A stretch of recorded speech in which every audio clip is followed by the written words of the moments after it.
Hello everyone, welcome back to another episode of Revered Dominion. Today we are doing another build, but so far I need to explain a couple of things because I have thought of a couple things to do for the uh, apartment complex. But first I wanted to talk about the farm and how sensors work because I haven't gotten myself a grip on how it works at all. Surprisingly, observers, I call them sensors, but they're observers. So I got myself a little example right here. You see, there's an observer. It's observing this. This is in its facility. So whatever happens to this block, this redstone will go off accordingly. So if you take it off, you see that there is redstone that lit up.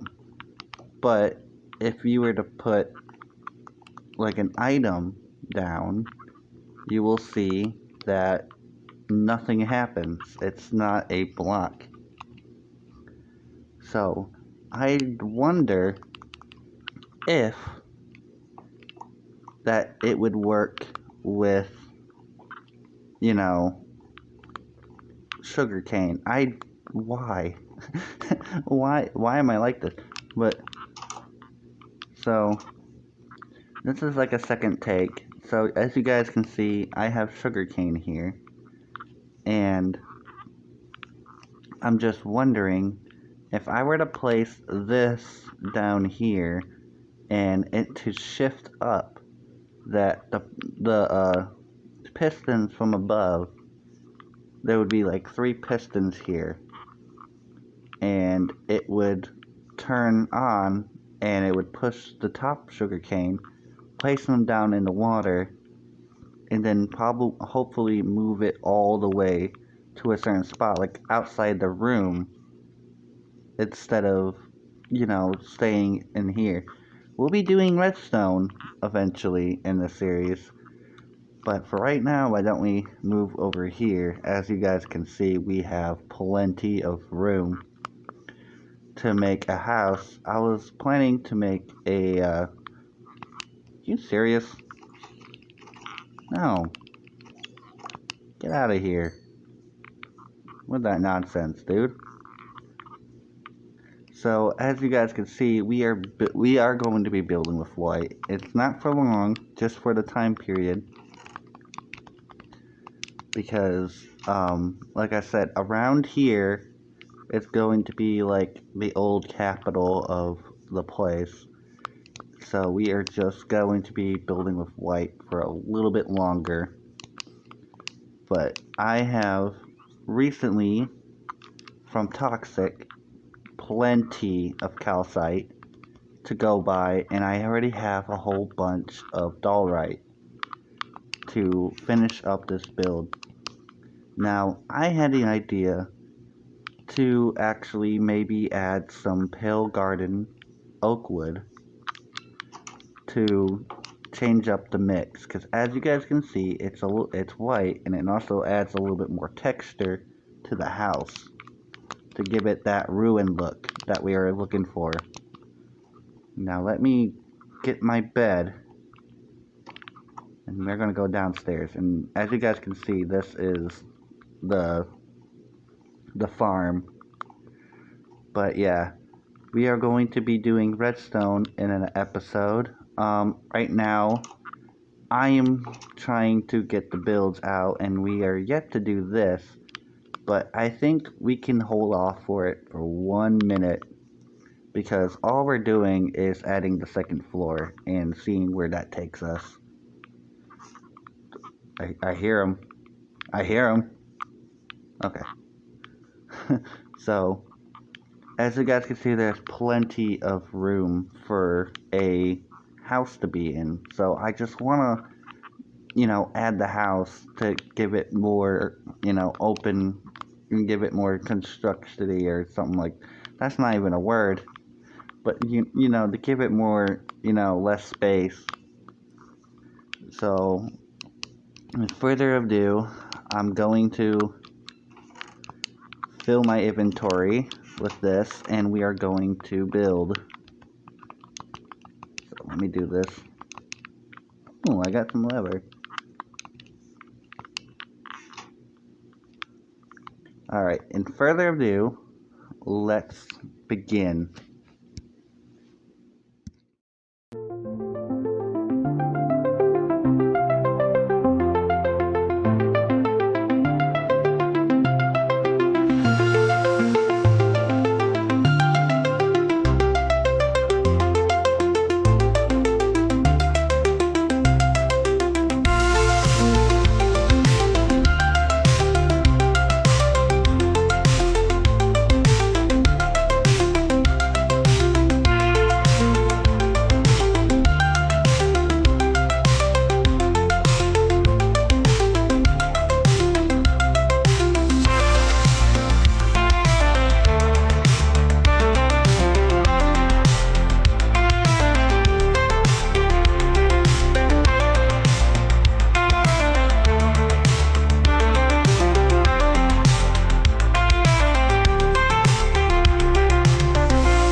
And we're back. We are back and we are finished with this. I love it how it turned out. It actually turned out amazing. Even if you look it out from an outside perspective, it looks great. And as I can imagine, when you walk by, gives you that nice like feeling to it. Like look, it it fits well with the color patterns, and I decided to add that deep slate to it, and it worked phenomenally. Now, I think the whole like shady gray theme has really fit along with each other, and the inside looks absolutely great. Now, like I said, I don't know exactly what I want from these from these houses in the apartment complex. Like I said, I was generally just thinking of making this into a farm for sugarcane because I generally just don't like running out of it. But as you guys can see right here, it's an amazing angle and it fits so well. And sooner or later, when I add a restaurant here, I was thinking of adding a restaurant to fit with the theme, it also being white and, you know, basically fitting in the shady gray here. Now, that's what I was thinking, trying to fit along with the theme, because as you walk, I kind of want it where you walked by, and I was eventually going to decorate these areas with some, like, possibly some nether brick. I just want, like, a purple theme when you walk.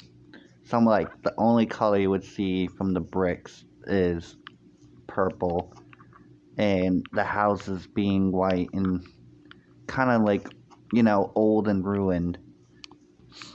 So it honestly really fits well with the whole theme I'm going for. And sooner or later, we would have to start completely fresh soon. Like, soon we'll be moving to a whole different location to build, to get this whole city going. But we're almost there. We're almost there. We just need a couple more places to give this more life. And I was also thinking possibly maybe a tower near the waters to give you a nice view of the waters and give you a nice sunset lookout. But like I said, I think we have been focusing on this for too long, or not haven't been focusing on this for too long, and I think by next episode we are going to finish up on the roof. Oh my gosh. We'll be finishing up on the roofs. I was thinking of adding a completely different flooring for this, and maybe possibly adding some stairways.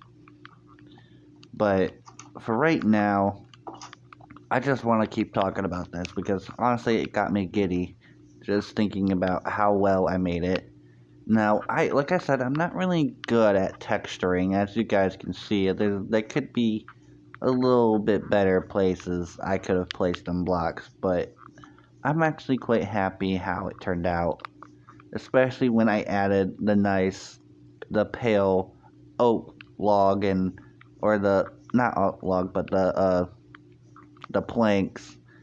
And it really definitely complements the dullite changes to the dulcite, the calcite, and the dullite. You know, I'm saying it, I'm saying it backwards. But you guys can see how well it complements the whole color changes and the schemes. And it definitely did add that texture of it being an old house. And as you walk in, it gives you a nice welcoming home again with the wood flooring and everything. Now, what I was thinking of for this is more of like a home where you start off it, where you can spawn in and know that you're safe. But I was thinking for here, where we will move the sugar cane here, and we'll place it down somewhere below. And I was thinking, I did have like a train of thought about it being down below and having it shoot out some sugar cane, possibly. I'm not a red. I am not a redstone genius, so forgive me if it's going to look horrible. Cause like pierce your eyes as soon as when you do see me actually try to do redstone. You'll see how bad I am. I'm just as bad. I mean, I don't want to compare myself, but I'm horrible. Like absolutely horrible. Like you'll like I'll be up on the rooster of horribleness of bad redstone, but I might ditch that idea and just keep it up above so I can just fix it when I really need it to. But there is also a completely different area up here. Now that could be where we could actually put our sugarcane farm, and we could possibly have it shoot downwards into a little pipe and and it would just go into one of those, one of those chests possibly. I don't, that's kind of my chain of thought, like at a hopper. Like it would just like it'd be a pipe and it just goes down into a hopper, and then it'll be able to go through a chest then. But that actually does not sound like a bad idea, to be honest. Like I have, it's not a big farm, to be honest. It's going to be just like around this height, like this whole area right here would be perfect. Now it also would mean how far oh, it would mean how far does that water go. So that would mean this area right here would not do, because we are trying to get it. Well, actually, no. To think of it, it'll go in and I think it would actually put, like, we would have to, of course, put borders around over here as it does it, but I think this would be the limit of what we could do for the redstone. And this would be like the marker of how far the water can really go. I mean, I could go a little bit, like, if it probably go from right here, I think it possibly would just, be like one block right into it, possibly. Now, I want to, like I said, I kind of want to test that, because, we could actually make the farm from over here. Let me see. Absolutely phenomenal. Yeah, so what we're trying to do is trying to get the item to just slip right through that crack right over there. The water pressure ain't helping. So it would slip right through here and drop. And right under there, over there, would be a hopper.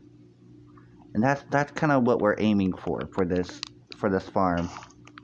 We're just trying to get it to where it can just, ease itself right down in there, and it would just be a pipe, like, a little small pipe.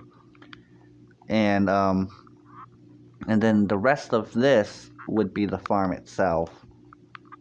So I think that is actually great for a plan, and I'll actually get myself prepared for that. I need to put the chest and everything in there, but I think that's actually going to work out as we planned. Now the problem is that we are working on slabs for this build, and I don't think we have enough time to actually do it for this episode, but we'll certainly possibly get ourselves going in the next episode. So I'm just gonna place my chest here, place the observer and the redstone. There is going to be a lot more redstone to this because there is no way I can work with one redstone.